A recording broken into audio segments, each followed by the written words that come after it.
Don't touch me. Sarah's voice cracked through the silence like a thunderclap.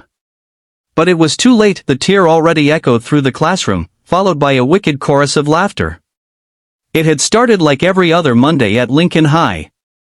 Sarah Thompson, the shy girl who always sat near the window with her hoodie pulled tight, had tried to disappear into her desk like usual.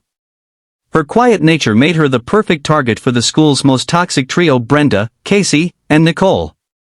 They were cruel, loud, entitled.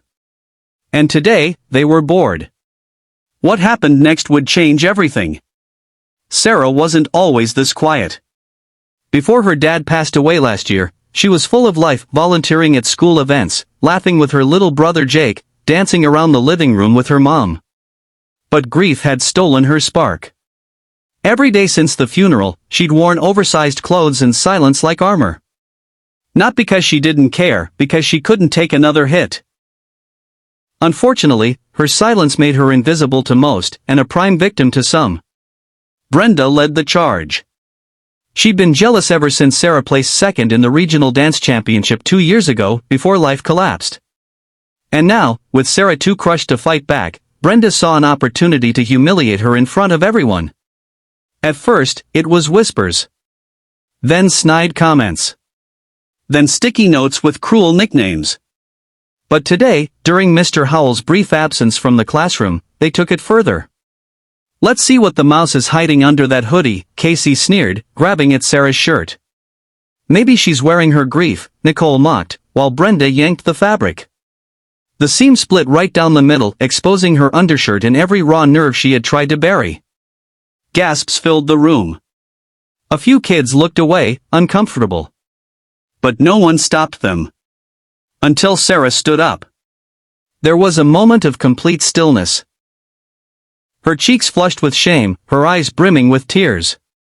But something deeper stirred within them, something ancient, like a fuse lighting in the dark.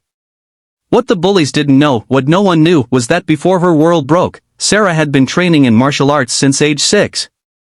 Her father, a former taekwondo instructor, had taught her discipline, control, and how to hold her power until the right moment. This was that moment. Brenda laughed one last time. "What are you gonna do, cry?" Sarah's voice was calm. Unshaken. "I told you not to touch me." Then, like lightning, her body moved. She twisted sideways and boom, a flawless roundhouse kick cracked through the air, connecting cleanly with the side of Brenda's desk. The sound echoed. The desk flipped. The room froze. Casey and Nicole backed up fast, bumping into chairs. Brenda stumbled to the floor, wide-eyed, humiliated, and speechless. Even the walls seemed to hold their breath. Mr. Howell returned seconds later, stunned by the chaos. Whispers rushed like wildfire through the class as Sarah quietly pulled her torn hoodie together and sat back down. She didn't cry. She didn't explain. She didn't need to. That day marked a shift. The principal got involved. Brenda, Casey, and Nicole were suspended. A full investigation was launched after students finally spoke up, not just about what happened that day, but about weeks of torment. Parents were called. Assemblies were held. Sarah's story didn't stay quiet for long. But the best part wasn't just what happened after, it was what happened inside. In the weeks that followed, Sarah started talking again, slowly, carefully. She helped start a self-defense club for girls at school, drawing more than 20 sign-ups in the first month. Jake began smiling again when she tucked him in, watching his big sister come back to life.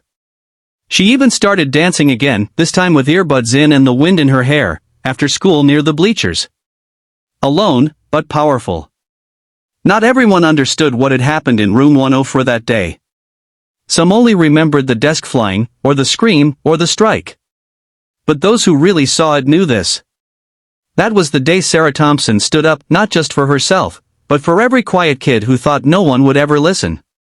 The day the quietest girl in class taught the world what strength really looks like.